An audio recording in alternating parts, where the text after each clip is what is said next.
Hi guys, ఈ వీడియోలో నేను 2 టేస్టీ అండ్ హెల్తీ రెసిపీస్ చూపిస్తున్నాను. ఇక్కడ ఫస్ట్ అయితే ఇలా చూపించిన నట్స్ అండ్ సీడ్స్ అన్నీ తీసుకొని ఒక గ్లాస్లోకి ట్రాన్స్ఫర్ చేసుకొని వాటర్ వేసుకొని మంచిగా ఒక 5-6 అవర్స్ సోక్ చేసుకుంటున్నాను.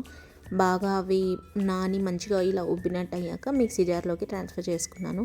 ఇక్కడ నేను 2 మంచిగా పండిన బనానాస్ తీసుకుంటున్నాను. వాటిని ఇలా పీల్ ఆఫ్ చేసేసి చిన్న చిన్న స్లైసెస్గా చేసేసుకొని యాడ్ చేసుకున్నాను. మిల్క్ కూడా యాడ్ చేశాను నేను. ఇలా హెల్దీ మిల్క్ షేక్ రెడీ. ఇలా పిల్లలకి ఇస్తే చాలా హ్యాపీ అయిపోతారనమాట. సెకండ్ రెసిపీ కోసం ప్యాన్ తీసుకొని నేను ఇక్కడ 2 కప్స్ బాదం యాడ్ చేస్తున్నాను. మిగతా సీడ్స్ అన్నీ నేను 1 కప్, హాఫ్ కప్ అలా యాడ్ చేశాను. బాదం మేజర్గా ఎక్కువ తీసుకొని మనం లైట్గా రోస్ట్ చేస్తూ ఉండాలి సిమ్లో.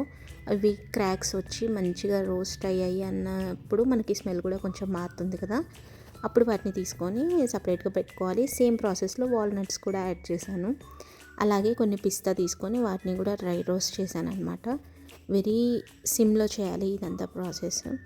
నెక్స్ట్ వచ్చి పంకిన్ సీడ్స్, సన్ఫ్లవర్ సీడ్స్ తీసేసుకొని ఇవి కూడా లైట్గా రోస్ట్ చేసుకున్నాము. ఇవన్నీ యాడ్ చేయడంతో మనకి ఏంటంటే పిల్లలకి అన్ని ప్రోటీన్స్, విటమిన్ ఈ, మ్యాగ్నీషియం అన్నీ వస్తున్నాయి అనిపిస్తుంది. నో టెన్షన్ అబౌట్ న్యూట్రియంట్స్ అనమాట. సో అలా కొంచెం ఇలైచీ యాడ్ చేసేసుకొని మంచిగా ఫైన్ పౌడర్ చేసేసుకోవచ్చు. పిల్లలకి ఇవ్వాలి అనుకున్నప్పుడు మనం ఒక 2 స్పూన్స్ యాడ్ చేసి ఇందులో మిల్క్ యాడ్ చేసి ఇచ్చేస్తే యమ్మీగా ఉంటుంది, టేస్టీగా ఉంటుంది, ప్లస్ హెల్దీ కూడా. ఈ 2 రెసిపీస్ మీకు నచ్చుంటే ప్లీజ్ సబ్స్క్రైబ్. బాయ్.